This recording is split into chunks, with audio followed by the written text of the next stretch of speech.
సమకాలీన రాజకీయ అంశాలపై సమగ్ర విశ్లేషణ అందించే కార్యక్రమం ఎడిటర్స్ టైంకు స్వాగతం. రోజులాగే తమ విశ్లేషణ అందించడానికి మా ఎడిటోరియల్ బృందం తరపున మా పొలిటికల్ ఎడిటర్ అరవింద్ కొల్లి మనతో పాటు సిద్ధంగా ఉన్నారు. వెల్కమ్ టు అరవింద్ గారు. నమస్తే అండి. చెప్పండి, ఏపీ అసెంబ్లీలో వాతావరణం చూస్తే ఒక పండగలాగా, యుద్ధం గెలిచిన ఆనందంలాగా అనిపించింది. అదిగాక సభా సాంప్రదాయాలకు కూడా పాలకులు ప్రాధాన్యం ఇచ్చినట్లు, ఈక కూడా ఇవ్వనున్నట్లు అనిపిస్తుంది. దీనిపైన మీరేమంటారు? ఒక విషయం అయితే క్లియర్గా చెప్పాలి స్వాతి, పండగ వాతావరణం అయితే ఉంది అనే విషయంలో ఎక్కడ భేదాభిప్రాయం లేదు. రెండోది, దాదాపు 2.5 సంవత్సరాల పాటు శాసనసభకి రాకుండా పూర్తిగా శాసనసభని అది గౌరవ సభగా వర్ణిస్తూ గౌరవ సభగా మారినాకే వస్తాను, ముఖ్యమంత్రిగానే అడుగు పెడతాను అని చంద్రబాబు చెప్పినప్పుడు ఆ రకమైనటువంటి వైబ్రేషన్స్ వేరే రకమైన వైబ్రేషన్స్ వచ్చినాయి. ఆయన సభలో అధికార పక్షాన్ని ఫేస్ చేయట్లేక వెళ్ళిపోతున్నారు అన్న వర్షన్ని అధికార పక్షం బలంగా వినిపించింది. ఆ తర్వాత జరిగినటువంటి పరిణామాలు, ఆ తర్వాత జరిగినటువంటి పైన ఆయన ఎదుర్కొన్న కేసులు, జైలు జీవితం, అండర్ ట్రయల్ ఖైదీగా ఆయన అనుభవించినటువంటి జైలు జీవితం, దాని తర్వాత ఆయన చేసినటువంటి యాత్రలు, కూటమి ఏర్పాటు, కూటమిలో ప్రధాన పాత్ర పోషించినటువంటి జనసేన యొక్క రాజకీయ మంత్రాంగం, దాంతోపాటు బీజేపీ యొక్క సపోర్టు, బీజేపీ నాయకులు కూడా మొదట్లో జగన్ పట్ల అంత బలమైనటువంటి విమర్శలు చేయకపోయినా ఆ తర్వాత కాలంలో చాలా సూటిగా, చాలా బలంగా విమర్శలు చేయటం, వీటన్నిటి నేపథ్యంలో ఒక పెద్ద యుద్ధం తర్వాత సభకు వచ్చామన్న ఫీలింగ్ అయితే కనిపిస్తుంది వాళ్ళల్లో, అధికార పక్షంలో, కూటమి పక్షంలో. రెండోది, ముఖ్యంగా అంటే ఈ అవమానాల వెనక ఉన్నటువంటి, అంటే ఆ రోజు అవమానం జరిగిందని భావిస్తున్నటువంటి భువనేశ్వరి కూడా నిన్న ట్విట్టర్ వేదికగా నిజం గెలిచింది, న్యాయం గెలిచింది అనే ఉద్దేశంతో ట్వీట్ చేశారు. వీటన్నిటిని కలిపి చూస్తే మాత్రం నిజంగానే కూటమికి పండగ వాతావరణం ఉంది. అదే సందర్భంలో సాంప్రదాయాల విషయంలో ఉల్లంఘనలు అంటే చేస్తారు, జగన్మోహన్ రెడ్డికి సరైనటువంటి గౌరవం ఇవ్వరు అని ఏదైతే బయట ఊహాగానం జరిగిందో దానికి విరుద్ధంగా ఆయనకి సాంప్రదాయకంగా ఆయనకి ఇవ్వాల్సినటువంటి ప్రాధాన్యత ఇస్తూ ఆయనని అంటే నార్మల్ కార్డియల్ వెల్కమే చేశారు. అందుకు శాసనసభాపక్ష అంటే అందరికీ చాలా క్లియర్ ఇండికేషన్స్ ఉన్నాయి. ఆయన సభలోకి వచ్చినప్పుడు ఎవరు ఎగతాళి చేయొద్దని, ఎవరు ఎటువంటి వ్యాఖ్యానాలు చేయొద్దని, ఆయన సభ్యుడిగా ఆయన ప్రమాణ స్వీకారం విషయం వరకు ఎటువంటి అడ్డంకులు లేకుండా ఉండాలి అనే క్లీన్ ప్యాసేజ్ అయితే జగన్మోహన్ రెడ్డికి ఇచ్చారు. అది జగన్మోహన్ రెడ్డికి ఇచ్చినటువంటి గౌరవంగానే చెప్పాలి. ఖచ్చితంగా అది గౌరవమే. ఒక పక్క ఆయన డైరెక్ట్గా కనీసం తన సీట్లో కూర్చోకుండా డైరెక్ట్గా ప్రమాణ స్వీకారం పోడియం వద్దకు వచ్చి, పోడియం నుంచి స్పీకర్ పోడియం మీదకి వెళ్ళిపోయారు. ఎక్కడ కూర్చోకపోయినప్పటికీ ఆయన అయితే ఇక్కడ ఒక ఆసక్తికరమైన విషయం ఉంది. ఈరోజు స్పీకర్గా బాధ్యతలు తీసుకోబోతున్నట్టు అయ్యన్న పాత్రుడు ముందు ప్రమాణ స్వీకారం చేశాకంటే కొంచెం పెద్దరికంగా ఉండే గోరంట్ల బుచ్చయ్య చౌదరి దగ్గర ప్రమాణ స్వీకారం చేస్తే బెటర్ అనే కంక్లూజన్కి జగన్ వచ్చారనేది కూడా ప్రధానంగా వినిపించింది. ఇక్కడ ఒక ప్రధానమైన అంశం నేను అంటే ముందుకు తీసుకురావాల్సిందే. జగన్మోహన్ రెడ్డి స్పీకర్గా ఎంపిక అయినటువంటి అయ్యన్న పాత్రుడి మీద ఇప్పటికే రకరకాల వ్యాఖ్యానాలు చేస్తున్నారు. గతంలో అధికారంలో ఉన్నప్పుడు వ్యాఖ్యానాలు చేశారు, అధికారం కోల్పోయిన తర్వాత కూడా అయ్యన్న పాత్రుడిని టార్గెట్గా చేస్తూ వ్యాఖ్యానాలు చేసినటువంటి పరిస్థితి చూసాం. అక్కడి నుంచి మొదలుపెట్టి ఆలోచిస్తే అయ్యన్న పాత్రుడికి సంబంధించినటువంటి వ్యవహారాన్ని, ఆయన వ్యక్తిగత అంశాలని, మిగతా విషయాల్ని కూడా టార్గెట్ చేసి గతంలో బాగా ఇబ్బంది పెట్టినటువంటి వైసీపీ ఈరోజు అదే వైసీపీ అధినేత అయ్యన్న పాత్రుడు ముందు ప్రమాణ స్వీకారం చేయడానికి కొంచెం ఇబ్బంది పడే పరిస్థితి అయితే ఖచ్చితంగా ఉంది. ఆ విషయంలో ఎక్కడా భేదాభిప్రాయం అక్కర్లేదు. ఆ నేపథ్యంలో ఆయన అంటే మొదటి రోజు ప్రోటెం స్పీకర్గా ఉన్నటువంటి బుచ్చయ్య చౌదరి దగ్గర ప్రమాణ స్వీకారం చేసే క్రమంలో ఒక సాంప్రదాయం ఉంటుంది. సెక్రటరీ బెంచ్ ముందు ప్రమాణ స్వీకారానికి పోడియం ఏర్పాటు చేస్తారు. అక్కడ ప్రమాణ స్వీకారం చేసి స్పీకర్ పోడియం మీదకి వెళ్ళి స్పీకర్ని కలిసి రావడం అనేది ఒక సాంప్రదాయం. అయ్యన్న పాత్రుడు అక్కడ ఆ సీట్లో ఉంటే కొంచెం ఇబ్బందికరమైనటువంటి పరిణామాలు ఉంటాయి, ఇబ్బందికరమైనటువంటి పరిస్థితులు ఉంటాయి అనేటటువంటి ఫీలింగ్ తోటి ఒకరోజు ముందుగానే వచ్చి అంటే రెగ్యులర్ సభ్యులతో పాటే ప్రమాణ స్వీకారం చేశారనేది భావించాలి. అయితే ఇక్కడ గవర్నమెంట్ యొక్క మ్యాగ్నానిమిటీ చూడాలి. గవర్నమెంట్ యొక్క అంటే క్లీన్ ప్యాసేజ్ ఏర్పాటు చేయటం. ఆయన సాధారణ సభ్యుడు కాబట్టి శాసనసభ గేటు వరకు ఆయన వాహనాన్ని అనుమతించే పరిస్థితి ఉండదు ఇప్పుడు. కానీ అంటే శాసనసభ వ్యవహారాల మంత్రి పయ్యవల కేశవ్ కానీ, అదే సందర్భంలో ముఖ్యమంత్రి కానీ ఉప ముఖ్యమంత్రి కానీ జోక్యం చేసుకొని లేదు ఆయనకి సంబంధించిన వాహనాన్ని డైరెక్ట్గా గేటు వరకు అసెంబ్లీ లోపలి గేటు వరకు అనుమతించాలని నిర్ణయం తీసుకోవటం, ఆ మేరకు ఆయన రావటం, వచ్చి ప్రమాణ స్వీకారం చేసి వెళ్ళిపోవటం. ఇక్కడ మీరు అన్నటువంటి శాసనసభ సాంప్రదాయాలకి భిన్నమైనటువంటి హుందాతనం, ఈ మొత్తాన్ని కలిపి చూస్తే మాత్రం ఖచ్చితంగా జగన్కి సరైనటువంటి గౌరవం ఇచ్చిందనే భావించాలి. ఇక అదే సందర్భంలో అంటే ఎమ్మెల్యేలు మంత్రుల ప్రమాణ స్వీకారంలో కూడా కొన్ని కీలకమైనటువంటి ఘటనలు కనిపించినాయి. ముఖ్యంగా పవన్ కళ్యాణ్ ప్రమాణ స్వీకారం, అసలు చంద్రబాబు ప్రమాణ స్వీకారాన్ని అద్భుతంగా ఆహ్వానించారు. చంద్రబాబు కూడా కొంచెం ఎమోషనల్ కనిపించింది. ఆయనలో చాలా కాలం తర్వాత ఒక హృదయపూర్వకమైనటువంటి నవ్వు అయితే కనిపించింది చంద్రబాబు మోహన్లో. అది కూడా పవన్ కళ్యాణ్ చంద్రబాబు ఆలింగనం చేసుకోవటం, ఆ తర్వాత ప్రమాణ స్వీకారానికి వెళ్ళినప్పుడు కూడా ఉద్విగ్న పరిస్థితి కనిపించింది ఆయన మోహన్లో. సరే, ఇది కాసేపు పక్కన పెడదాం. తర్వాత ఉప ముఖ్యమంత్రి మంత్రుల ప్రమాణ స్వీకారాల్లో కూడా ఆ రకమైనటువంటి భావం కనిపించింది. లోకేష్ ఉప ముఖ్యమంత్రి ప్రమాణ స్వీకారాన్ని అసలు అందరూ చాలా సానుకూలమైనటువంటి రీతిలో స్పందించారు. ఇక లోకేష్, అచ్చెన్నాయుడు, ముఖ్యంగా మంగళపూడి అనిత ప్రమాణ స్వీకారాన్ని శాసనసభ్యులుగా అంటే మంత్రిగా ప్రమాణ స్వీకారం చేసినప్పుడు ఏ రకమైనటువంటి పబ్లిక్లో ఏ రకమైనటువంటి వాతావరణం వచ్చిందో నిన్న అదే రకమైనటువంటి వాతావరణం శాసనసభ్యుల్లో కూడా చూస్తాను. దానికి సంబంధించినటువంటి అంశాలు కీలకంగా చూడాల్సి అంటే వీళ్ళందరూ సఫరర్స్గా చెప్పబడాలి. వీళ్ళందరూ గత 5 సంవత్సరాల్లో వాళ్ళు ఎగతాళికి గురయ్యారు, హేళనకు గురయ్యారు, కేసులు ఎదుర్కొన్నారు. అటువంటి వ్యక్తులకి సంబంధించిన ప్రమాణ స్వీకారాలు మాత్రం ఖచ్చితంగా ఆ ఉద్విగ్న వాతావరణంలో ఏదో కనిపించింది అని చెప్పాలి. Yes right sir. ఇప్పుడు మనతో పాటు మాట్లాడడానికి చిదంబరం రెడ్డి గారు ఉన్నారు. సార్ నమస్తే సార్. సార్ చెప్పండి సార్, నిన్న జరిగిన ప్రమాణ స్వీకారాల గురించి ఇప్పుడు మనం చర్చించుకుంటున్నాం, దాని గురించి మాట్లాడండి.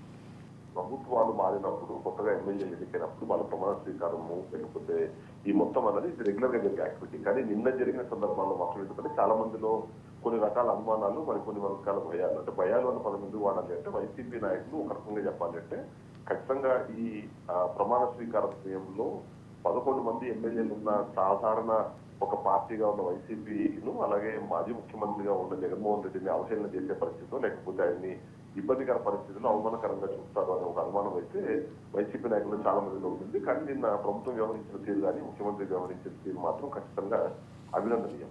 ఇదే సందర్భంలో అక్కడ జరిగిన యాక్టివిటీస్ అని పక్కన పెడితే రెండో కీలకమైన అంశం ఏంటంటే 5 సంవత్సరాల క్రితం ముందు అరవింద్ చెప్పినట్టు 5 సంవత్సరాల పాటు పోరాటం చేయడంతో పాటు అవమానాలు ఎదుర్కొని, ఇబ్బందులు ఎదుర్కొని, ఆ తర్వాత అదే ఇంత ఘనమైన విజయాన్ని అందుకొని అసెంబ్లీలో అడుగు పెట్టే క్రమంలో అక్కడ ఇంట్రెస్టింగ్ పాయింట్స్ మనం మాట్లాడుకుంటే ఖచ్చితంగా మొత్తం టీడీపీ నాయకులు అందరూ ప్లకార్డులు నిన్న ప్రదర్శించడము అసెంబ్లీలో మనకు కనిపించింది.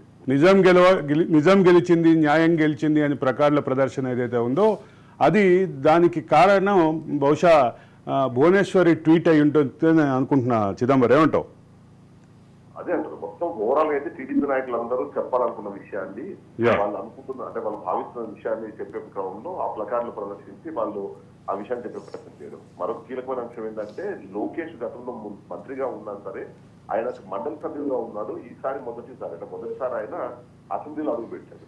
పవన్ కళ్యాణ్ అంటే మనము టెక్నికల్ గా చూస్తే మాత్రం 2009 నుంచి ఆయన రాజకీయాల్లో ఉన్నారంటే 2024లో మొదటిసారి అసెంబ్లీలో అడుగు పెట్టడము. అసెంబ్లీలో అడుగు పెట్టే ముందు క్రమం చూస్తే మాత్రం వైసీపీ నాయకులు చాలా క్లియర్ గా అసెంబ్లీలోకి అడుగు పెట్టని బొమ్ము పవన్ కళ్యాణ్ అనే విధంగా ఛాలెంజ్ చేయడం కానీ, అదే విధంగా అదే కోవలో అదే దారిలో వాళ్ళు పనిచేసిన పరిస్థితులు మనకు కనిపించింది. అనే పరిస్థితుల్లో పిఠాపురంలో ఓడించాలని చెప్పేసి చివరి రోజైన ప్రచారంలో కూడా పవన్ కళ్యాణ్ కి దక్కుతుందో లేదో డిప్యూటీ సీఎం అనే అనుమానం వ్యక్తమయ్యేలాగా అప్పటికే సోషల్ మీడియాలో జరుగుతున్న ఒక ప్రచారాన్ని మరింత చేసే విధంగా జగన్మోహన్ రెడ్డి అక్కడ చివరి రోజు అక్కడ పోటీలో నిలబడిన వంగా గీతని నేను డిప్యూటీ సీఎం చేయబోతున్నాను అని చెప్పి అనౌన్స్ చేయడం ద్వారా అక్కడ అట్రాక్ట్ చేసే ప్రయత్నం చేశారు. ఆ క్రమం మాత్రం ఖచ్చితంగా పవన్ కళ్యాణ్కి, ఎందుకంటే లోకేష్ అంతకుముందు ఒక ఇంటర్వ్యూలో చెబుతూ డిప్యూటీ సీఎం ఏమైనా ఇస్తారంటే డిప్యూటీ సీఎం ఇవ్వడం అన్నది అలా ఉండదు, మా మొత్తం మీద పిఠాపురం ఎమ్మెల్యే డిప్యూటీ సీఎం కావాలన్న జగన్మోహన్ రెడ్డి కోరిక నెరవేరిందని భావిద్దామా?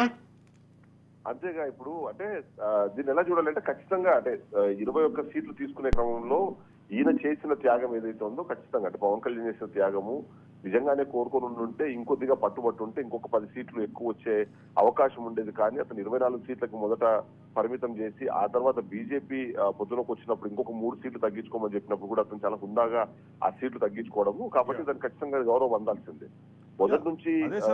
అదే సందర్భంలో పిఠాపురం కేంద్రంగా జరిగినటువంటి రాజకీయ ప్రచారాలు, వర్మ వైసీపీలోకి వస్తున్నారన్న ప్రచారం నుంచి మొదలు పెడితే ఇక రకరకాల ప్రయత్నాలు, అసలు వంగా గీత యొక్క ఇంటిగ్రిటీని ప్రశ్నించటం, పవన్ కళ్యాణ్ యొక్క ఇంటిగ్రిటీని ప్రశ్నించటం, వీళ్ళిద్దరి వ్యక్తిత్వ హననానికి సంబంధించినటువంటి విస్తృత చర్చ, ఇవన్నీ మాత్రం ఖచ్చితంగా ఇవన్నీ ఎదుర్కొని వచ్చినటువంటి పవన్ కళ్యాణ్ ఖచ్చితంగా ఆ రకమైనటువంటి వైబ్రేషన్ అయితే కనిపించింది చిదంబర్.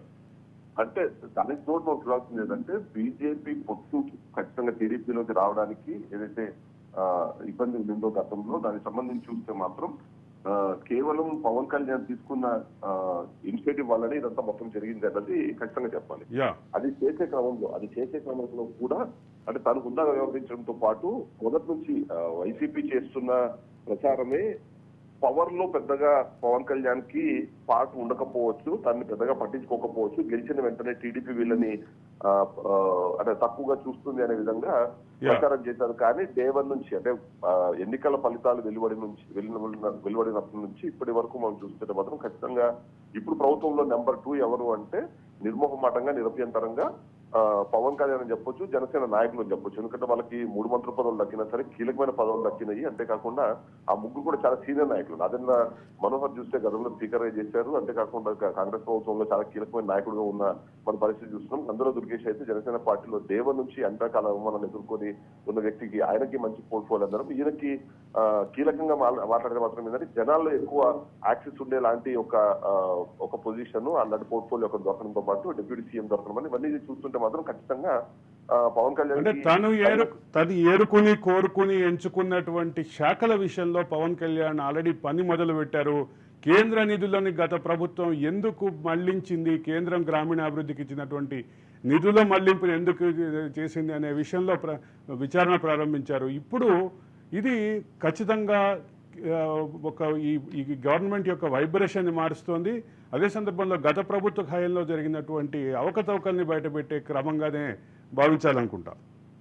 అంటే అవకతవకల్ని బయటపెట్టే క్రమంలో కూడా హుందాగా వ్యవహరించడం అనేది మనకు కీలకమైన అంశం. ఎందుకంటే ప్రజల్లో ఎప్పుడైనా మనం అబ్జర్వ్ చేస్తే కొత్త ప్రభుత్వం రాగానే పాత ప్రభుత్వం తీసుకున్న నిర్ణయాలని సమీక్షించడం అనేది క్యాజువల్ గా జరుగుతుంది. బట్ అది సమీక్షించే క్రమంలో ఏ పాయింట్స్ వీళ్ళు తీసుకుంటున్నారు కన్సిడరేషన్ అనేది చాలా కీలకం. ఎందుకంటే మన గత ప్రభుత్వం చూసాము, ప్రజావేదిక కూల్చివేత అన్నదాన్ని ప్రజలకు లేకపోతే ప్రజలకు సంబంధించిన వాళ్ళ జీవన విధానానికి పెద్దగా అది కనెక్ట్ అయ్యే విషయం కాదు. కానీ అదే ఈ ప్రభుత్వం వచ్చిన తర్వాత మీరు అన్నట్టుగా పంచాయతీరాజ్ నిధులు కేంద్రం నుంచి వచ్చినప్పుడు వాటిని సిఎస్ఎఫ్ఎంఎస్ కి ఎందుకు వాళ్ళు బదిలీ చేశారన్న విషయం ఒకటైతే, రెండోది నాదెండ్ల మనోహర్ కూడా డే 1 వెళ్ళిపోయి ఏవైతే బ్లాక్ పాయింట్లు ఉన్నాయో అక్కడ దానికి ఉన్న క్వాలిటీ ఏంటి, ఆ క్వాలిటీ ఎందుకు తక్కువ ఉన్నది, మీరు లాస్ట్ టైం ప్రొక్యూర్ చేయాల్సి వచ్చింది, వాటిని వెంటనే మీరు సీజ్ చేయండి, వీటిని ప్రస్తుతాన్ని వాడద్దు అని చెప్పి ఇచ్చిన కొన్ని మాత్రం ప్రజలతో డైరెక్ట్ గా ఎఫెక్ట్ అయ్యేలాంటి అంశాలు. ఇలాంటి అంశాలు వచ్చినప్పుడు ఖచ్చితంగా ప్రజలు దీన్ని కక్ష సాధింపు చర్యలాగానో లేకపోతే రాజకీయంలో భాగంగా దాన్ని చూడరు అన్నదైతే డెఫినెట్లీ చెప్పాలి. అలాంటి రాజకీయం ఇవాళ జనసేన పవన్ కళ్యాణ్ చేస్తున్నదని మాత్రం ఖచ్చితంగా మనము అభినందించాల్సిన విషయంగానే మనం చూడొచ్చు అరవింద్. అయితే ఇక్కడ ఒక ముఖ్యమైనటువంటి విషయం, అంటే సహజంగానే అందరికీ వచ్చేటటువంటి అనుమానం, పవన్ కళ్యాణ్ ఏదో హోమ్ మినిస్ట్రీ తీసుకుంటారు, ఆర్థిక శాఖ తీసుకుంటారు అనేటటువంటి ఊహాగానాల నేపథ్యంలో ఆయన ఏరుకుని, ఆయన ఎంచుకుని, ఆయన సెలెక్ట్ చేసుకున్నటువంటి శాఖలు, ఆయన మొన్న ఒక ఇంటర్వ్యూలో కూడా చెప్పారు, నా మనసుకు నచ్చిన శాఖల్ని ఎంచుకునే అధికారం నాకు ముఖ్యమంత్రి ఇచ్చారు, నేను కూడా అవే ఎంచుకున్నాను, వీటిలో నా పని విధానం ఎట్లా ఉంటుంది అనేది మీరు భవిష్యత్తులో చూస్తారు అని చెప్పారు. అయితే పవన్ కళ్యాణ్కి సంబంధించిన ఈ వైబ్రేషన్ ఏదైతే ఉందో, ఒక పక్క ఆయనకు ఉన్నటువంటి స్టార్ ఇమేజు, అదే సందర్భంలో 21 కిలోటన్ ద్వారా వచ్చినటువంటి పొలిటికల్ స్టార్ ఇమేజు, వీటన్నిటితో పాటు ఈ అనూహ్యమైనటువంటి భారీ విజయానికి సెంట్రిక్ పాయింట్గా, ఫోకస్ పాయింట్గా ఉన్నటువంటి పవన్ కళ్యాణ్. అది మోడీ నుంచి చంద్రబాబు వరకు అందరూ అదే అభినందిస్తున్నటువంటి నేపథ్యంలో ఈ మొత్తం విషయంలో Pawan Kalyan star of the క్యాబినెట్గానే ఉండే పరిస్థితి అయితే ఉంది కదా. ఖచ్చితంగా. ఎందుకంటే అంటే మొదటి నుంచి చూస్తున్నాం మనము. ఫస్ట్ పవన్ కళ్యాణ్ కేవలం క్రౌడ్ పుల్లర్ గా అందరూ చూస్తూ వచ్చారు. ఆయన సభలకి జనాలు బాగా వస్తున్నారు కానీ బట్ అవి అక్కడ 2019 ఎన్నికల్లో ఎందుకు అవి ఓట్లుగా కన్వర్ట్ అవ్వలేదు అన్న దానికి వేరియస్ రీజన్స్ మనం ఇప్పుడు కూడా చెప్పుకోవచ్చు. కానీ ఆ తర్వాత 2019 నుంచి 2024 వరకు ఆయన చేసిన ప్రయాణం కానివ్వండి, లేకపోతే 2021 ఎండింగ్ అంటే మనకి ఏదైతే కరోనా అయిపోయిన తర్వాత 2022 నుంచి ఏదైతే తన వారాహి యాత్ర కానీ ఆ తర్వాత తను చేపట్టిన యాత్రలు కానీ, అదే సందర్భంలో ప్రతిపక్షాలకు సంబంధించినంత వరకు ఒక ఏకతాటికి రావాలి అనే దాన్ని ఫస్ట్ తనంతర తనుగా అనౌన్స్ చేయడం కానీ, ఓటు చేయకూడదు అనే కాన్సెప్ట్ ని తీసుకొని రావడము, అప్పటికే ఇబ్బంది పడుతున్న విషయము చాలా కీలకమైన విషయం ఏంటంటే టీడీపీకి బీజేపీకి మధ్యలో పొసగట్లేదు. ఎందుకంటే టీడీపీకి సంబంధించి చంద్రబాబు నాయుడు డైరెక్ట్ గా అమిత్ షానో లేకపోతే మోదీనో టార్గెట్ చేయడం మనం చూసాం కాబట్టి వాళ్ళిద్దరిది పొసగకపోవచ్చు అని వైసీపీ అదే కోరుతూ వచ్చింది. అదే జరగాలని చెప్పేసి ప్రయత్నం చేస్తూ వచ్చింది. అందుకని వాళ్ళిద్దరికి సంబంధించి ఏ సందర్భంలో డిస్కషన్ జరిగినా సరే ఇమ్మీడియట్ గా వైసీపీ సోషల్ మీడియా కానీ వైసీపీ నాయకులు కానీ ఏంటంటే ఏదైతే తిరుమలకు సంబంధించిన ఘటన కావచ్చు, లేకపోతే ఈయన ఢిల్లీకి వెళ్ళి చేసిన ఆ క్రమంలో ఆయన చేసిన యాక్టివిటీస్ లేదా ఆయన చేసిన కమెంట్స్, వీటిని మళ్ళీ సోషల్ మీడియాలో ప్రమోట్ చేసే ప్రయత్నం చేయడం, ఎట్టి పరిస్థితుల్లోనూ బీజేపీ నాయకుల మనోభావాలు దెబ్బతినేలాగా అది ఎట్టి పరిస్థితుల్లోనూ వీళ్ళిద్దరు కలవకూడదని ఒక ప్రయత్నం ఏదైతే చేసిందో వీటన్నిటిని పటాపంచలు చేస్తూ తను ఒకరొక సందర్భంలో చెప్పారు, నేను కాళ్ళు పట్టుకోవడానికి కూడా సిద్ధమైపోయాను ఈ కూటమిని ఏకం చేయడానికి అని. సో ఇంత స్థాయిలో ఎందుకంటే పవన్ కళ్యాణ్ మనము కేవలం ఒక నటుడుగానే కాకుండా నటనకు మించి ఆయన చూసినప్పుడు కూడా ఏంటంటే అతన్ని పర్సనల్ గా తెలిసిన ప్రతి ఒక్కరు అతను ఒక మంచి మానవతావాదిగా ప్రొజెక్ట్ చేస్తూ వస్తుంటారు కాబట్టి అలాంటి సందర్భంలో ఖచ్చితంగా పవన్ కళ్యాణ్ అక్కడ సక్సెస్ అయ్యారు. ఆ సక్సెస్ అన్నది కంటిన్యూ అవ్వడానికి తను చేసిన యాక్టివిటీస్ మనం ఇంతకుముందు మాట్లాడుకున్నట్లు సీటు తగ్గించుకోవడం కానివ్వండి, ఆ సీట్లలో పోటీ చేసే నాయకులను ఎంచుకునే సమయంలో కూడా వేరే భేషజాలకు పోకుండా ముందుకెళ్ళడము, తను మరి టీడీపీకి సంబంధించిన కీలకమైన నాయకుల దగ్గరికి వెళ్ళి తను ప్రచారం చేయడము, వాళ్ళ నాయకులు ఎవరైనా వచ్చి ప్రచారం చేస్తామన్నప్పుడు వాళ్ళని ఆహ్వానించడం, ఇలాంటివన్నీ కొన్ని యాక్టివిటీస్ చూస్తే మాత్రం ఖచ్చితంగా ఆయన సెంటర్ ఆఫ్ ది ఈ స్పెసిఫిక్ ఎలక్షన్. చివరి ప్రశ్న, ఒక పక్క అయ్యన్న పాత్రుని స్పీకర్ ఎంపిక విధానాన్నే ప్రశ్నించినటువంటి ఆయననేంటి అటువంటి వ్యక్తిని స్పీకర్గా ఎంపిక చేస్తారా అని ప్రశ్నించినటువంటి జగన్మోహన్ రెడ్డి ఇప్పుడు ఈరోజు స్పీకర్ ఎన్నిక అధికారికంగా ప్రకటన అయిన తర్వాత కాసేపట్లో స్పీకర్ స్థానంలో అయ్యన్న పాత్రుడు కూర్చోబోతున్నటువంటి నేపథ్యంలో ఫ్లోర్ మేనేజ్మెంట్లో, ఫ్లోర్ విషయంలో, ఫ్లోర్ వ్యవహారంలో ఏ రకమైనటువంటి స్టాండ్ తీసుకునే అవకాశం ఉంది? What is your opinion? అయితే ఈ రోజు అయితే 12 గంటలకి జగన్మోహన్ రెడ్డి 5 రోజుల పర్యటన కోసం పులివెందులు బయలుదేరిపోతున్నారు. 12 గంటలకి ఆయనకి స్పెషల్ ఫ్లైట్ ఉంది అన్నది మనకి ఇప్పటికే సమాచారం ఉంది. ఆ లెక్క ప్రకారం చూస్తే ఖచ్చితంగా అతను 1 అవర్ ముందైనా కనీసం ఇక్కడ నుంచి బయలుదేరాలి. కాబట్టి 9:45కి ఒకవేళ ప్రారంభమైనా సరే ఆయన స్పీకర్ ఎన్నిక సందర్భంలో అసెంబ్లీలో ఉండే అవకాశాలు చాలా తక్కువ అని మనం చెప్పుకోవాల్సి వస్తుంది. అండ్ మోరోవర్ ఏదైతే అయ్యన్న పాత్రకు సంబంధించిన స్పీకర్ గా తను కూర్చోబెట్టే విషయంలో ఏదైతే డిస్కషన్ జరుగుతూ వచ్చిందో డెఫినెట్లీ మనం కొన్ని కన్సిడర్ చేయాల్సిందే. గతంలో ఆయన మీద ఉన్న ఆరోపణలే ఆయన నోరు కంట్రోల్ ఉండదు కొద్దిగా, అంటే యూజువల్ గా తను మాట్లాడే భాష కొద్దిగా అభ్యంతరకరంగా ఉంటుంది అన్నది. ఇవన్నీ కాకుండా రీసెంట్ గా మనం చూస్తే మాత్రం మొన్న మున్సిపల్ అధికారులని మాట్లాడిన భాష కూడా మనం చూసాము. అది ఆ వీడియో మొత్తం వైరల్ అయింది. సో ఈ సందర్భంలో ఆయన తన ఇంటర్నల్ మీటింగ్ ఏదైతే జరుగుతుందో ఇంటర్నల్ మీటింగ్ లో జరుగుతున్న క్రమంలో అలాంటి వ్యక్తిని స్పీకర్ చేయాలనే ప్రయత్నం చేస్తున్నారు. సో దాన్ని బట్టి చూస్తే మనకి ఆ సభలో మనకి ఏమాత్రం అవకాశం ఇస్తారో లేకపోతే మాట్లాడే పరిస్థితి ఉంటుంది అన్నది ఒక అనుమానం వ్యక్తం చేసే క్రమంలో చేసిన అది. కానీ బట్ ఒక్కసారి అంటే తను పర్సనల్ గా ఎలా ఉన్నా సరే స్పీకర్ అనే స్థానంలో కూర్చున్నప్పుడు ఖచ్చితంగా తనకి హుందాతనం అన్నది ఆటోమేటిక్ అవుతుంది. అంతేకాకుండా ఆ సీటుకున్న హుందాతనంతో పాటు దానికి ఉన్న బాధ్యతలు ఇవన్నీ ఖచ్చితంగా ఏ నాయకుడైనా చూసుకున్నారు. ఎందుకంటే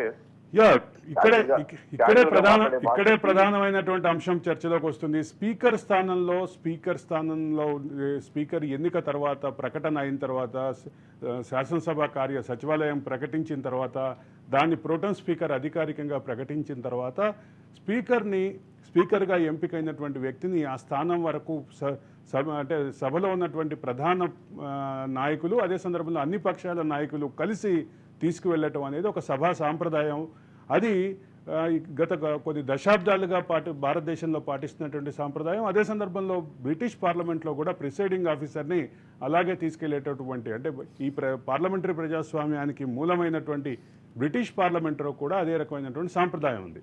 ఇప్పుడు ఈ రకమైనటువంటి వివాదం నేపథ్యంలో ఈ సాంప్రదాయాన్ని జగన్మోహన్ రెడ్డి పాటించే అవకాశం లేదనేది క్లియర్. ఆబ్వియస్లీ అంటే ఇప్పుడు ఆయన సభలో లేరు కాబట్టి ఒకవేళ ఆ పార్టీ నుంచి ఉన్న మరికొద్ది సీనియర్ నాయకులు ఉన్నారు, ముఖ్యంగా పెద్దిరెడ్డి రామచంద్రరావు నేతలు పెడుతున్నారు. ఒకవేళ ఆయన బిల్లు ఎక్కడ ఏమైనా చేస్తారని మనం చూడాల్సింది. ఎందుకంటే ఆయన ప్రస్తుతానికి ప్రతిపక్ష హోదా కూడా లేదు, కేవలము సాధారణమైన ఒక 11 మంది సభ్యులు అంటే ఉన్నారు. ఇక్కడ ప్రధాన ప్రతిపక్ష నాయకుడు మాత్రమే కాకుండా అన్ని పక్షాల నాయకులు కలిసి స్పీకర్ టెక్నికల్ గా అయితే అందరూ వెళ్ళాలి. బట్ ఆయన ఇప్పుడు వ్యక్తిగత కారణాలు చూపిస్తున్నారు కాబట్టి ఆ పార్టీ నుంచి అప్పుడు సభలో ఎవరైతే ఉంటారో మేబీ తను ప్రొసీడ్ చేస్తారు అని నేను అనుకుంటున్నాను. నాకున్న సమాచారం ప్రకారం అయితే అసలు ఇవాళ 12 o'clock ఆయన ఫ్లైట్ ఉంది. సో అసెంబ్లీకి ఆయన హాజరు కాకపోవచ్చు. బట్ వైసీపీ నాయకులు మాట్లాడుతున్న ప్రకారం మాత్రం ఖచ్చితంగా ఏంటంటే అవమానపరుస్తారని తెలిసినా మేము అసెంబ్లీకి వెళ్ళని పరిస్థితి. ఎందుకంటే ఖచ్చితంగా మేము వెళ్లాల్సిందే. వెళ్ళిన తర్వాత వీళ్ళు చేసే ఏవైతే కమెంట్స్ ఉన్నాయో వాటిని తీసుకొని ప్రజల్లోకి వెళ్ళాలి. గతంలో మనం చూస్తున్నాము 2014 నుంచి 19 సందర్భంలో ప్రతిపక్షంలో ఉన్నప్పుడు కూడా జగన్మోహన్ రెడ్డి ఒక రకమైన హ్యూమిలేషన్ ఎదుర్కొన్నారు. ఆ హ్యూమిలేషన్ ఎదుర్కొన్నప్పుడు కూడా అలాంటి సందర్భంలో నుంచి మీరు మాకు మాట్లాడే అవకాశం ఇవ్వరు, మా మైక్ కట్ చేస్తారు అని చెప్పి ఎలా అయితే ఆయన చెప్పి వెళ్ళిపోయి తర్వాత ప్రజల్లో సంబంధించి ఆ పాదయాత్ర చేశారు. ఇప్పుడు కూడా అలాంటి ఒక యాక్టివిటీకి జరగాలి అన్నదైతే ఖచ్చితంగా వైసీపీ కోరుకుంటోంది అని నేను అనుకుంటున్నాను. అంతేకాకుండా ఇప్పుడు మీరు అన్నట్టు ఏంటంటే ఆ పార్టీకి సంబంధించిన ఏ నాయకుడు ఉన్నా సరే తీసుకెళ్లి అక్కడ కూర్చోబెడతారని అనుకుంటున్నాను. జగన్మోహన్ రెడ్డి ఆ హుందాతనం ఉందా లేదా అని పక్కన పెడితే ఏంటంటే ఆయన అది అవలంబించే అవకాశమో లేకపోతే అది ఇవాళ పాటించే అవకాశం అయితే చాలా క్లియర్ గా కనిపించట్లేదు. Yeah, thank you Chidambar, thank you for joining us. మీరు ఆంధ్రప్రదేశ్ రాష్ట్ర పర్యటనలో ఉన్నారు. చిదంబర్కి సంబంధించినటువంటి అప్డేట్ ఏంటంటే ఈరోజు నిన్న జరిగినటువంటి ఈ అసెంబ్లీ ఘటనలన్నిటికీ చిదంబర్ ప్రత్యక్ష సాక్షి. అందుకే పొద్దున్నే డిస్టర్బ్ చేశాం Chidambar. Thank you for joining us. Yeah, Swathi. Right, thank you so much sir. ఇక అసలు సార్ చెప్పండి సార్, అసలు జగన్ సభకు రారేమో అనుకున్నారంతా, కానీ సడన్ గా వచ్చి ఒకేసారి తలుక్కుమన్నారు, ప్రమాణం చేసి మరీ వెళ్ళిపోయారు, సభకు వచ్చారు. ఒక ప్రధానమైన అంశం ఇందాక మనం మాట్లాడుకున్నాం. ఆయన ఇప్పుడు మనం ఇందాక చిదంబరం మాట్లాడిన విషయంలో కూడా చాలా క్లియర్. స్పీకర్ విషయంలో ఆయన స్పీకర్గా అయ్యన్న పాత్రుడిని ఎంపిక చేసినప్పుడే తప్పుపట్టాడు. ఆయన వ్యవహార శైలి మీద ఆయన రకరకాల వ్యాఖ్యానాలు చేశారు. అయితే ఇక్కడ ఆయన వ్యవహార శైలి మీద వ్యాఖ్యానాలు చేసిన జగన్మోహన్ రెడ్డి వ్యాఖ్యలకి కౌంటర్గా గత 5 సంవత్సరాల పాటు స్పీకర్గా ఉన్న తమ్మినేని సీతారాం చేసినటువంటి వ్యాఖ్యలు, ఆయన మాట్లాడినటువంటి ఇవన్నీ కౌంటర్గా ఇప్పుడు తెలుగుదేశం వదులుతోంది.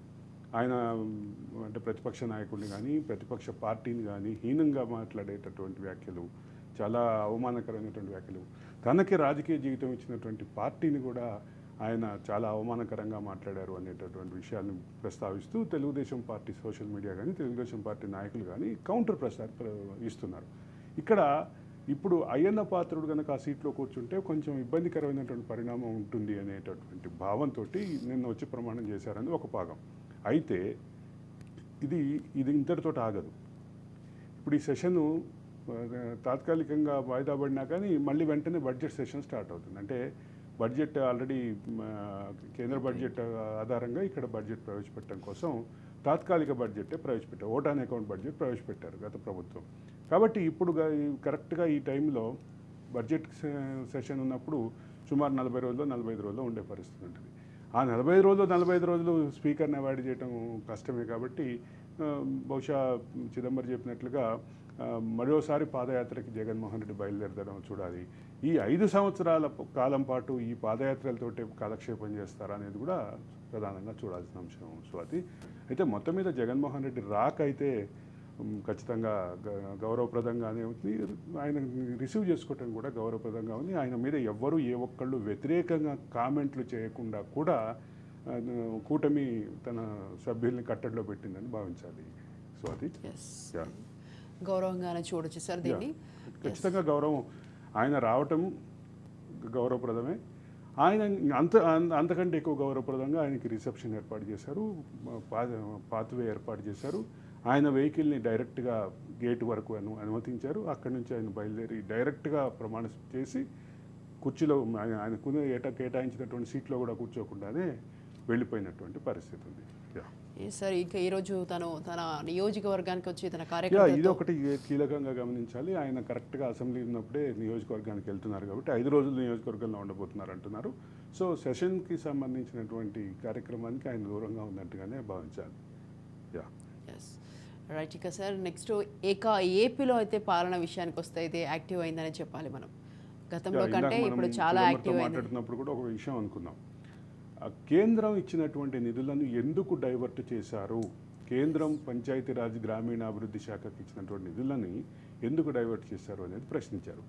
ఇది ఎంత ప్రాథమికమైనటువంటి ప్రశ్న అంటే, భారత రాజ్యాంగం ప్రకారం, భారత రాజ్యాంగ స్ఫూర్తి ప్రకారం గ్రామీణ ఆర్థిక వ్యవస్థ బలపడాలితేనే దేశం బలపడుతుంది. ఇది జరగాలంటే గ్రామీణ పంచాయతీరాజ్ వ్యవస్థ బలంగా ఉండాలి.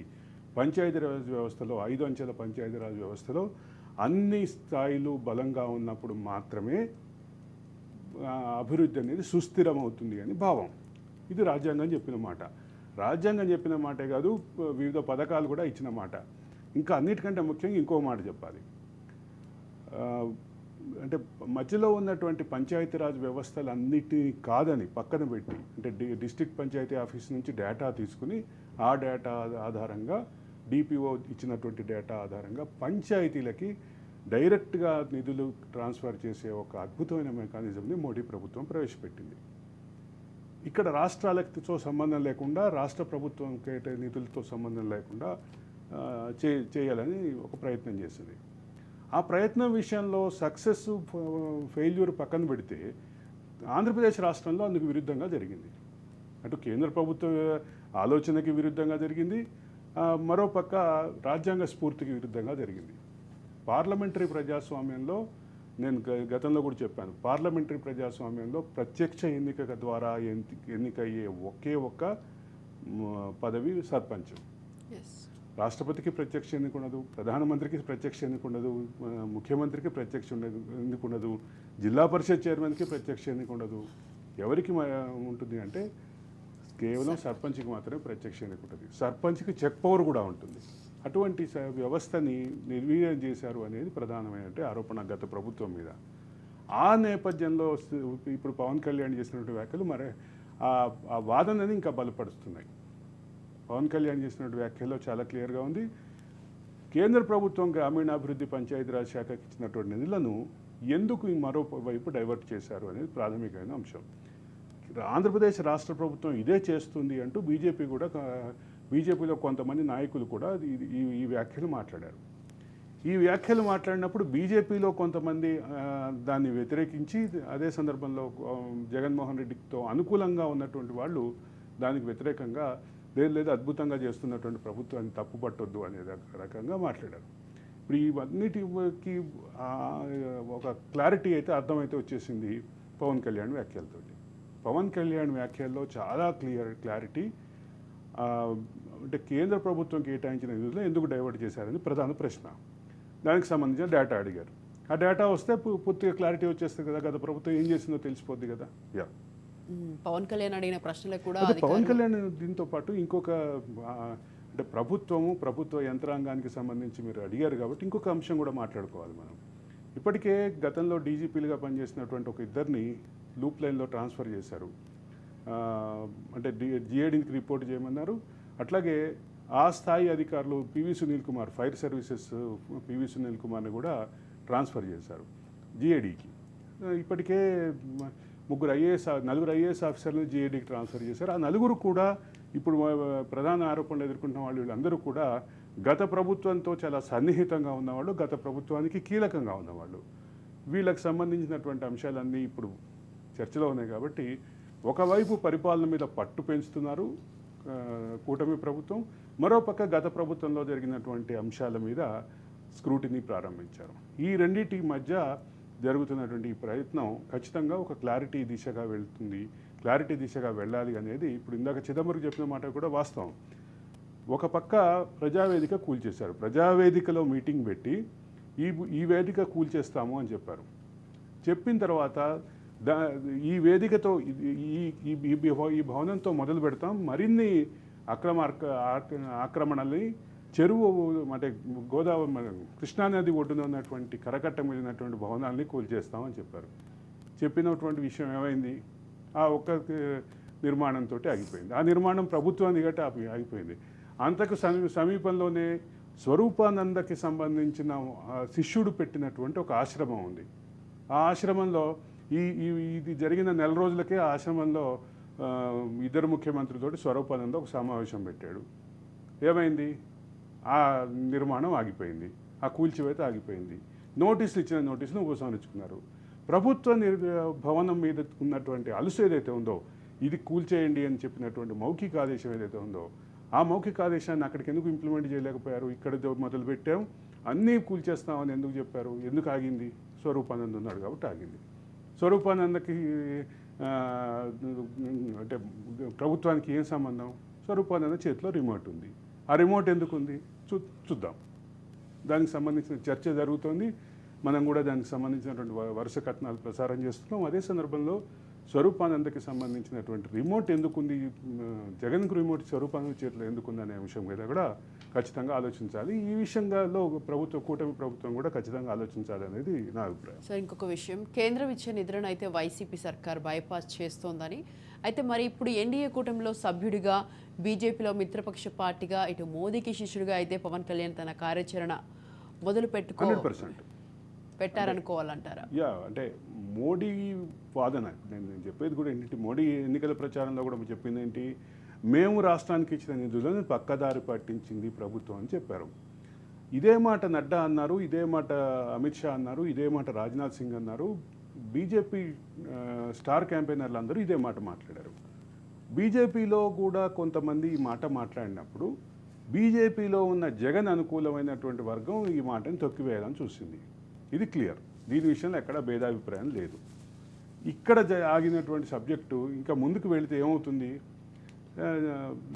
అంటే బీజేపీ వాదన ఏదైతే ఉందో, బీజేపీ కేంద్ర ఎన్డీఏ వాదన ఏదైతే ఉందో ఆ వాదన బలపడుతుంది. బలపడేలాగా ఇప్పుడు పవన్ కళ్యాణ్ రిపోర్ట్ అడిగారు కాబట్టి ఆ రిపోర్ట్ వస్తే ఆ వాదన ఒకసారి మ్యాచ్ చేసుకునే పరిస్థితి ఉంటుంది. ఖచ్చితంగా పవన్ కళ్యాణ్ ఇదే స్పీడ్ తోటి ముందుకు వెళ్తారని, ఇంకా స్పీడ్ పెంచాలని కూడా ఆశిద్దాం.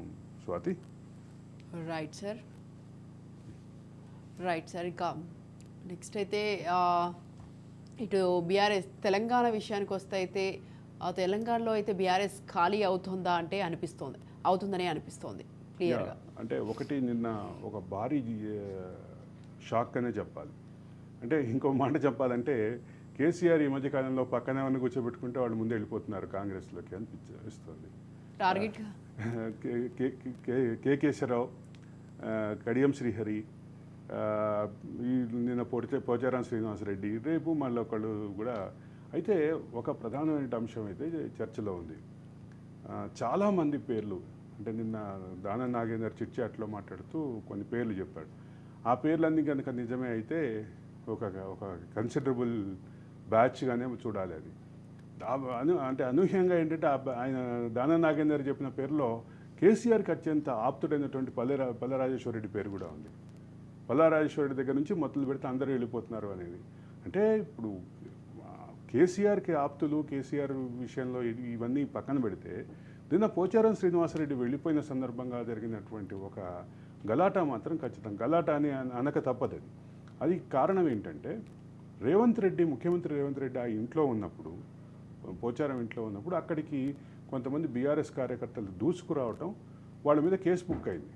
కానీ ఇది భద్రతా వైఫల్యంగా ఆల్రెడీ సీఎం సెక్యూరిటీ వింగ్ భావించింది. దానికి సంబంధించినటువంటి విచారణ కూడా జరుగుతుంది.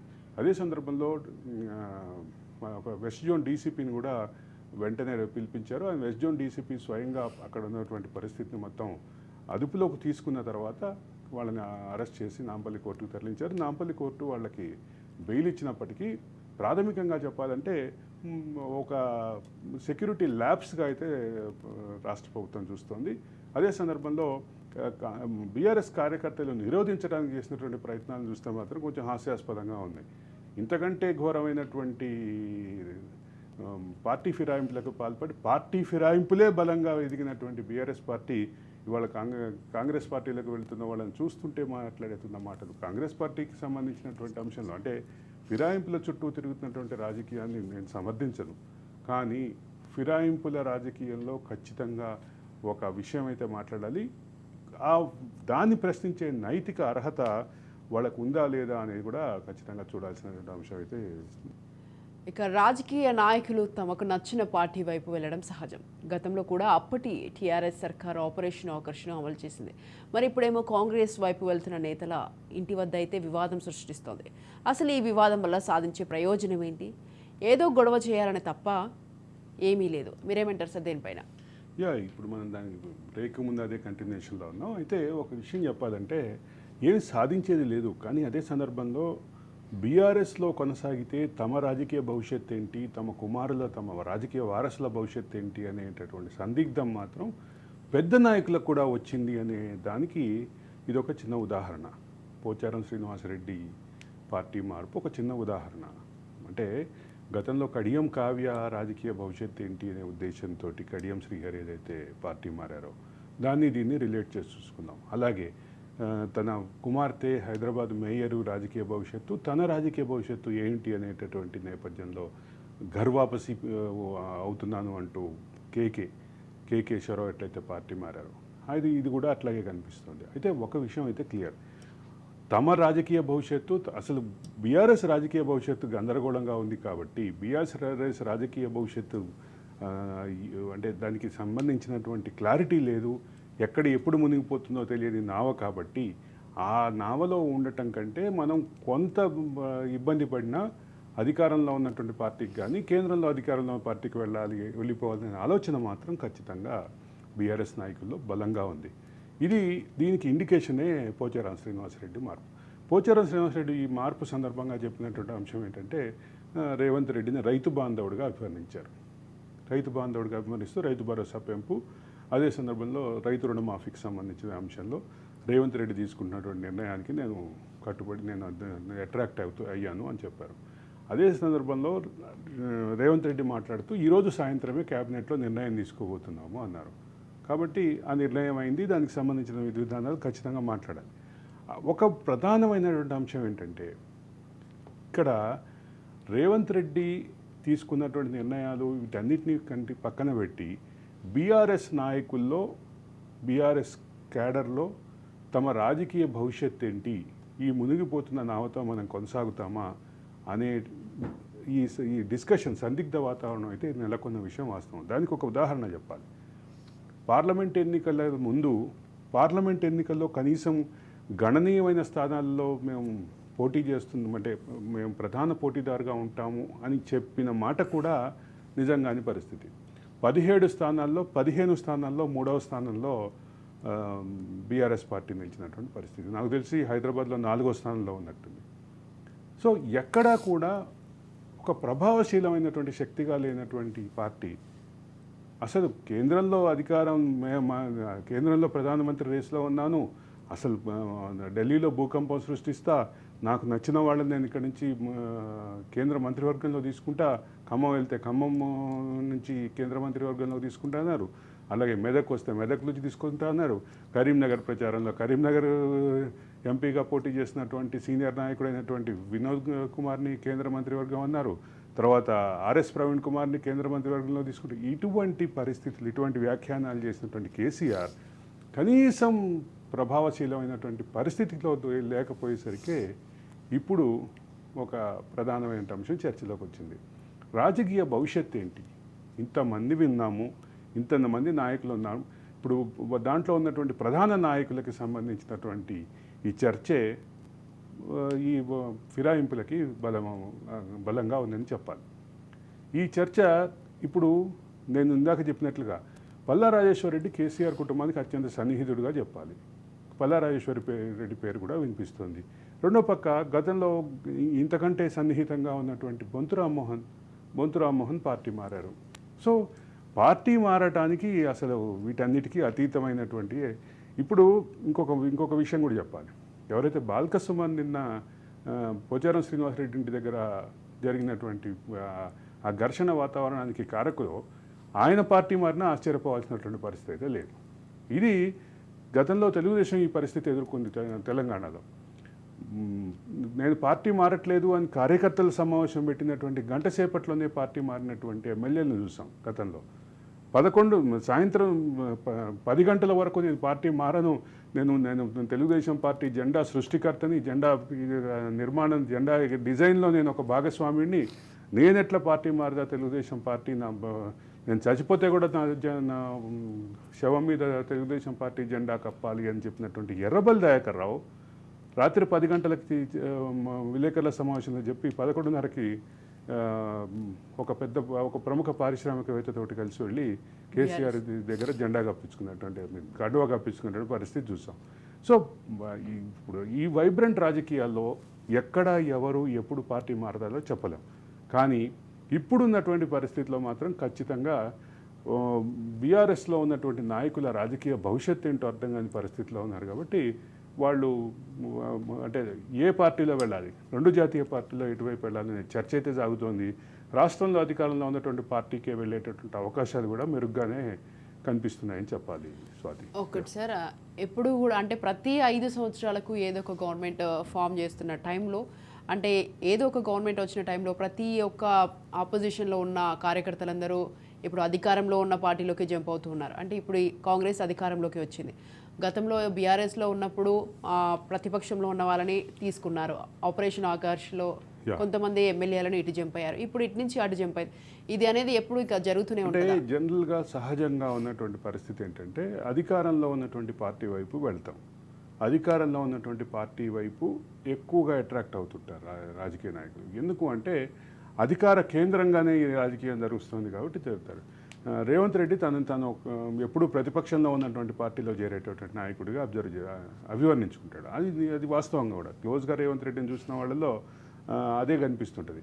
రేవంత్ రెడ్డి మొదట ఇండిపెండెంట్ ఎమ్మెల్సీగా గెలిచి, ఇండిపెండెంట్ ఎమ్మెల్సీగా అన్ని పార్టీల సపోర్టుతో గెలిచినటువంటి రేవంత్ రెడ్డి ప్రతిపక్షంలో ఉన్నటువంటి తెలుగుదేశంలో చేరారు. తెలుగుదేశంలో చేరి ప్రతిపక్షంలో తెలుగుదేశం పార్టీ తెలంగాణ రాష్ట్ర వర్కింగ్ ప్రెసిడెంట్గా ఉన్న కాలంలో అది వదిలేసి రాజకీయ భవిష్యత్తు ఏంటో అర్థం కాని కాంగ్రెస్ పార్టీలో చేరారు. కాంగ్రెస్ పార్టీలో చేరి అక్కడ అంటే ప్రదేశ్ కాంగ్రెస్ కమిటీ వర్కింగ్ ప్రెసిడెంట్గా అయిన తర్వాత అదే వేగాన్ని కొనసాగిస్తూ పూర్తి స్థాయిలో పిసిసి అధ్యక్షుడయ్యి కాంగ్రెస్ని అధికారంలోకి తీసుకొచ్చారు. ఖచ్చితంగా కాంగ్రెస్ పార్టీ వైబ్రెంట్గా మారటంలో రేవంత్ రెడ్డి పాత్ర, తెలంగాణలో కాంగ్రెస్ వైబ్రెంట్గా మారటంలో రేవంత్ రెడ్డి పాత్ర ఎవరూ కాదనలేదు. అదే సందర్భంలో జాతీయ స్థాయిలో ఈసారి గణనీయమైనటువంటి పాత్ర పోషించినటువంటి ప్రధాన ఎన్నికల అంశాలుగా ఉన్నటువంటి రాజ్యాంగ స్ఫూర్తిని దెబ్బతీస్తోంది ఎన్డీఏ ప్రభుత్వం అనే విషయం కానీ, అదే సందర్భంలో రిజర్వేషన్లని జాతీయ అంశంగా మార్చడంలో కానీ రేవంత్ రెడ్డి ఖచ్చితంగా తన పాత్ర పోషించినట్టే చెప్పాలి. అటువంటి నాయకులు కూడా ఉన్నారు. అధికారంలో ఉన్న పార్టీకి మాత్రమే మారిన వాళ్ళు కాదు, ఇటువంటి వాళ్ళు కూడా కొంతమంది అక్కడక్కడ కనిపిస్తుంటారు. ఇటువంటి అంటే రేవంత్ రెడ్డి తనను తాను ఎట్లా క్లెయిమ్ చేసుకుంటాడు, నేను ఎప్పుడు ప్రతిపక్షంలోనే చేరుతుంటా కదా, నేను ఎప్పుడు అధికార పార్టీ దగ్గరికి వెళ్ళలేదు కదా, ఇటువంటి నాయకులు కూడా కొంతమంది అక్కడక్కడ తారసపడుతుంటారు. రాజకీయ పార్టీల్లో ఈ వైబ్రెంట్ పాలిటిక్స్లో ఖచ్చితంగా రాజకీయ పార్టీల్లో పార్టీ మార్పులు అనేది కీలకమైనటువంటి అంశమే. కానీ దీనికి సంబంధించిన రాజ్యాంగం ఏం చెప్తోంది, ప్రజాప్రాతినిధ్య చట్టం ఏం చెప్తోంది, దానిలో వైలేషన్స్ ఏం జరిగినాయి, వీటి గురించి మాట్లాడే క్రమంలో ఖచ్చితంగా వీటి గురించి సహజంగా ఎవరికైనా మాట్లాడే అర్హత ఉంటుందేమో కానీ తెలంగాణ రాష్ట్రంలో టీఆర్ఎస్కి అలియాస్ బీఆర్ఎస్కి ఉందా అనేది ప్రధాన ప్రశ్న. అసలు టీఆర్ఎస్ అలియాస్ బీఆర్ఎస్ ప్రస్థానం మొదలైందే అంటే 2014 అధికారంలోకి వచ్చిన తర్వాత సేఫ్గా ఉన్నప్పటికీ వేరే పార్టీ నుంచి ఎమ్మెల్యేలని తీసుకోవటంలో కదా పార్టీ ప్రస్థానం మొదలైంది. తర్వాత 2018లో అధికారంలోకి వచ్చినాక 88 సీట్లతో అధికారంలోకి వచ్చిన తర్వాత కూడా ఇంకా సరిపోలేదు 104 వరకు వెళ్ళటం కోసం 104 దిశగా వెళ్ళే క్రమంలో అది కాంగ్రెస్ పార్టీని చీల్చినటువంటి పరిస్థితి, తెలుగుదేశం పార్టీలో గెలిచినటువంటి 2 ఎమ్మెల్యేలను చేర్చుకున్నటువంటి పరిస్థితి. కాబట్టి బీఆర్ఎస్ దీనికి సంబంధించినటువంటి ప్రధాన ప్రశ్న వేచే ముందు ఆలోచించుకోవాలి. వీటన్నిటినీ అసలు తెలంగాణ రాష్ట్రంలో మొదలుపెట్టింది ఎవరు అనేది కూడా ఖచ్చితంగా మొదట బీఎస్పీ నుంచి గెలిచిన 2 ఎమ్మెల్యేల మార్పుతోటి మొదలైనటువంటి ఈ ప్రస్థానం ఖచ్చితంగా దీనికైతే చర్చ అయితే ఉంది. దీనికి ముగింపు అయితే ఎక్కడ వస్తుందో చూడాలి. But Congress party speed, BJP speed మాత్రం బీఆర్ఎస్ అందుకోలేకపోతున్నటువంటి పరిస్థితిలో బీఆర్ఎస్లో ఉన్నటువంటి ఎమ్మెల్యేలకు సంబంధించినటువంటి జంపింగ్లు ఖచ్చితంగా సాధ్యమే, అసాధ్యమైన పరిస్థితి అయితే కాదని చెప్పాలి స్వాతి. Right sir. ఇక ఏకకాలంలో అయితే రుణమాఫీ చేయాలని అయితే రేవంత్ సర్కార్ నిర్ణయించింది. ఇది సాధ్యమా? అలాగే రేవంత్ సర్కార్ అయితే ఎలాంటి చర్యలు తీసుకోనుంది? అంటే ఏకకాలంలో రుణమాఫీ చేయడానికి ఉన్నటువంటి అంశాల గురించి మనం గతంలో ఈ షోలో మాట్లాడుకున్నాం. ఈ మొత్తం అంటే దీనంతటిని ఒక కార్పొరేషన్కి బదలాయించి ఆ కార్పొరేషన్కి అంటే ఒక బ్యాంక్ నుంచి కానీ బ్యాంకుల కన్సార్టియం నుంచి కానీ లోన్ తీసుకుని దీన్ని చేసేటటువంటి అవకాశం ఉంది. అంటే ఇది మొత్తం ఆ కార్పొరేషన్ ఖాతాలోకి లేదా ప్రభుత్వ కార్పొరేషన్ లేదా ప్రభుత్వ ఖాతాలోకి మారిపోతుంది. రైతులు రుణమాఫీ చెందుతారు. దీనికి ఉన్నటువంటి ప్రధాన సమస్య ఏంటంటే ఆ కార్పొరేషన్కి నిధులు ఎక్కడి నుంచి వస్తాయి, దానికి ఉన్నటువంటి అవకాశాలు ఏం చూపిస్తున్నారు. రెవెన్యూని ఎస్క్రో చేసి, అంటే ఉదాహరణకి తెలంగాణ రాష్ట్రానికి ప్రధానమైనటువంటి రెవెన్యూ వచ్చేటటువంటి శాఖల్లో రిజిస్ట్రేషన్లు, స్టాంప్స్ అండ్ రిజిస్ట్రేషన్ల శాఖ ఒకటి ఉంటుంది. తర్వాత రెండోది ఎక్సైజ్ శాఖ ఉంటుంది. ఈ రెండిట్లో కొంత భాగాన్ని ఆ కార్పొరేషన్కి బదలాయించి దాన్ని ఎస్క్రో చేసి చేయాలి అనేది ఒక ప్రిన్సిపల్ వర్కౌట్ చేసినట్టుగా ఉంది. రాష్ట్ర స్థాయి బ్యాంకర్ల సమావేశంలో కూడా ఇదే రకమైనటువంటి అంటే క్లారిటీ ఇచ్చారు. అదే సందర్భంలో రాష్ట్ర స్థాయి బ్యాంకర్ల సమావేశానికి తెలంగాణకి లీడ్ బ్యాంక్ అయినటువంటి ఎస్బీఐ కూడా దానికి సంబంధించినటువంటి విధి విధానాలను వర్కౌట్ చేసే పనిలో ఉంది. ఈ మొత్తంలో కీలకమైన అంశం ఏంటంటే రేవంత్ రెడ్డి ఇటువంటి నిర్ణయం తీసుకోవటం ద్వారా దేశంలోనే ఒక వినూత్నమైనటువంటి పాలసీ రాబోతుందా అనేటువంటి చర్చ అయితే ఉంది. రెండోది, ఇటువంటి కార్యక్రమాల ద్వారా అంటే ఒకటేసారి 2 లక్షల రుణమాఫీ చేయడం ద్వారా పోచారం శ్రీనివాసరెడ్డి చాలా క్లారిటీగా చెప్పారు. పోచారం శ్రీనివాసరెడ్డి చెప్పిన మాటల్లో చెప్పాలంటే రేవంత్ రెడ్డి రివల్యూషనరీ రైతు నాయకుడు అన్నాడు. అంటే రైతు బాంధవుడుగా మారాడు. రేవంత్ రెడ్డి రివల్యూషనరీగా పనిచేస్తున్నాడు. రివల్యూషనరీ స్టెప్స్కి కారణమవుతున్నాడు. రైతు భరోసాని పెంచడం నుంచి మొదలు పెడితే రుణమాఫీ వరకు అనేక రివల్యూషనరీ స్టెప్స్ తీసుకున్నారు అని చెప్పారు. దీన్ని బేస్ చేసుకొని చూస్తే మరికొంతమంది నాయకుల్ని అట్రాక్ట్ చేయడానికి కూడా ఇది ఒక కారణం అయ్యే అవకాశం ఉంది. అంటే ఏదేమైనా కానీ దేశంలో ఒక ఆర్థిక సొల్యూషన్, అంటే ఈ రుణమాఫీ లాంటి భారీ పథకాలకి డబ్బులకి వెతుక్కునేటటువంటి క్రమంలో ఒక భారీ ఒక సొల్యూషన్గానే రుణమాఫీ మారుతుందనేది ఖచ్చితంగా చర్చలో అయితే ఉంది. ఈ చర్చకి ముగింపు ఎప్పుడు వస్తుంది అంటే ఆగస్టు 15 లోపు నిజంగానే రుణమాఫీ చేస్తే ఖచ్చితంగా వస్తుంది. అయితే రైతు భరోసాకి సంబంధించినటువంటి అంశంలో కూడా మాట్లాడారు. నిన్న క్యాబినెట్ తీసుకునేటువంటి నిర్ణయాల్లో రైతు భరోసాకి సంబంధించి కమిటీ చేశారు. 4 మెంబర్స్ తోటి బట్టి విక్రమార్క నేతృత్వంలో కమిటీ చేశారు. ఈ 4 సభ్యుల కమిటీలో 4 మంత్రులు ఉన్నటువంటి వాళ్ళు కూడా జూలై 15 లోపు దీనికి సంబంధించిన విధి విధానాలు ఫుల్గా క్లారిటీ ఇస్తారు. ఈ విధి విధానాల ఆధారంగా మేము ఒక డెసిషన్ తీసుకుంటాం. ఇక్కడ ఒక చిన్న టెక్నికల్ సమస్య ఉంది. వ్యవసాయ సీజన్ ప్రారంభమవుతుంది. ఆల్రెడీ ఇప్పటికే పత్తి వేసేసి వర్షం వైపు చూస్తున్నటువంటి పరిస్థితి ఉంది. పత్తి గింజల నుంచి మొదలు పెడితే రెండో పక్క వరికి సంబంధించినటువంటి నాట్లు లేదా గింజలు చల్లటం పని కూడా చాలా ఉధృతంగా సాగుతుంది. ఈ నేపథ్యంలో ఖచ్చితంగా అవసరమైనటువంటి సమయం ఇది. ఈ సమయాన్ని మరింత 2 నెలలు పొడిగించడం ద్వారా రైతుల్లో కొంచెం అసంతృప్తి వచ్చేటటువంటి అవకాశం అయితే ఉంది. ఇది మాత్రం ఖచ్చితంగా గవర్నమెంట్ గమనించాలి. గవర్నమెంట్ గమనించి దీనికి ఒక సొల్యూషన్ అయితే చేయాలి. ఎందుకు అంటే జూలై 15కి రిపోర్ట్ ఇస్తే ఆచరణలోకి వచ్చి రైతు బంధు నిధులు వచ్చేసరికి ఆగస్టు వరకు వచ్చేటటువంటి పరిస్థితి ఉంది. కాబట్టి దీనికి ఒక సమస్య, దీనికి ఒక పరిష్కారం దిశగా ఆలోచించాల్సినటువంటి విషయం అయితే ఉంది స్వాతి. Right sir. ఇంకా సింగరేణి విషయంలో అయితే వివాదం రాజుకుంటుందనే చెప్పాలి. బొగ్గు గనుల వేలం సాగుతుండగా అయితే దీనిపైన తెలంగాణ ప్రభుత్వం వాదన ఏంటంటారు? కేంద్రం దీనిపైన ఏం చేయనుంది? అంటే సింగరేణి అనేది తెలంగాణకి ఒక ఐకానిక్. దాదాపుగా సింగరేణి వల్ల ప్రత్యక్షంగానో పరోక్షంగానో ప్రతి గ్రామంలోనూ సింగరేణి ప్రభావం అయితే ఉంటుంది. ముఖ్యంగా దక్షిణ తెలంగాణలో కొన్ని జిల్లాల్లో, ఉత్తర తెలంగాణలో కొన్ని జిల్లాల్లో చాలా బలమైనటువంటి ప్రభావం ఉంటుంది. అంటే కొన్ని గ్రామాల అంటే జీవన స్థాయిని మార్చేసింది సింగరేణి. తెలంగాణలో కొన్ని వందల వేల గ్రామాల స్థాయి మారిపోయింది సింగరేణి అనే సంస్థ ద్వారా. అదే సందర్భంలో సింగరేణి ప్రభావం ఖచ్చితంగా ఉండేటటువంటి జిల్లాల్లో దాని ఓటింగ్ ప్రభావం కూడా కనపడింది. సింగరేణికి సంబంధించిన 11-12 నియోజకవర్గాల్లో ఎక్కడా బీఆర్ఎస్ ఖచ్చితంగా ఒక సీటు కూడా గెలవలేదు. అదే సందర్భంలో బీఆర్ఎస్ కొన్ని చోట్ల 3వ స్థానం, ఇప్పుడు కొత్తగూడెం ఒక ప్రధానమైన సింగరేణి నియోజకవర్గం, సింగరేణి ఆధారంగానే ఉండేటటువంటి నియోజకవర్గం. ఆ నియోజకవర్గంలో బీఆర్ఎస్ అభ్యర్థి 3వ స్థానంలో ఉన్నటువంటి పరిస్థితి. ఇక్కడి నుంచి మొదలుపెట్టి ఆలోచిస్తే సింగరేణి పట్ల గత ప్రభుత్వ విధానాలు ఖచ్చితంగా సింగరేణి కార్మికులు కసిగా వ్యతిరేక ఓటు, బీఆర్ఎస్ వ్యతిరేక ఓటు వేశారనే విషయంలో ఎక్కడా భేదాభిప్రాయం లేదు. ఈవెన్ బీఆర్ఎస్లో కూడా భేదాభిప్రాయం ఉండదు. సింగరేణి కార్మికులకు సంబంధించినటువంటి అంశాల నుంచి మొదలుపెడితే సింగరేణి యాజమాన్యం వరకు అన్ని చోట్ల వివాదాలే ఉన్నాయి గత 10 ఏళ్లలో. దానికి ఒక సొల్యూషన్ ఇవ్వడానికి ప్రయత్నం చేస్తున్నామంటూ ముఖ్యమంత్రి స్వయంగా చెప్పారు.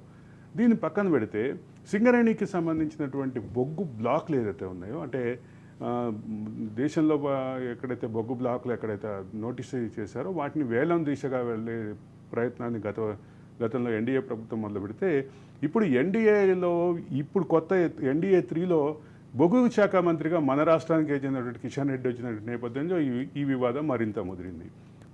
సింగరేణికి బొగ్గు గనులు ఇవ్వాలి, బొగ్గు బ్లాక్లు ఇవ్వాలి అనేటటువంటి అంశం ప్రధానంగా ఉంటే, అసలు గత పాలనలో ఏం చేశారు, ఎందుకు సింగరేణి ప్రస్థానం ఇట్లా ఆగిపోయింది అనేటటువంటి విషయం కూడా చర్చలోకి వచ్చింది. ఇక్కడ ఏం జరిగింది అంటే, సింగరేణి మిగులు బడ్జెట్ తోటి డిపాజిట్లతోటి ఉన్నటువంటి సింగరేణి సంస్థ ఈరోజు మైనస్, అంటే రుణాల మీద నడుస్తున్నటువంటి పరిస్థితి ఉంది. దీని క్రమంలో ఈ గత 10 సంవత్సరాల్లో ఒక్క కొత్త బావి కానీ కొత్త ఓపెన్ కాస్ట్ కానీ సింగరేణి సంస్థ ప్రారంభించలేదు. అదే సందర్భంలో సింగరేణి సంస్థకు ఉన్నటువంటి మెయిన్ అసెట్గా చెప్తున్నటువంటి విద్యుత్ కేంద్రాలు కూడా అంటే కమెన్సింగ్లో లేట్ అయింది, ఆపరేషనల్ కాస్ట్లు ఎక్కువ పెరుగుతున్నాయి అనేటువంటి అంశాలు ఉన్నాయి.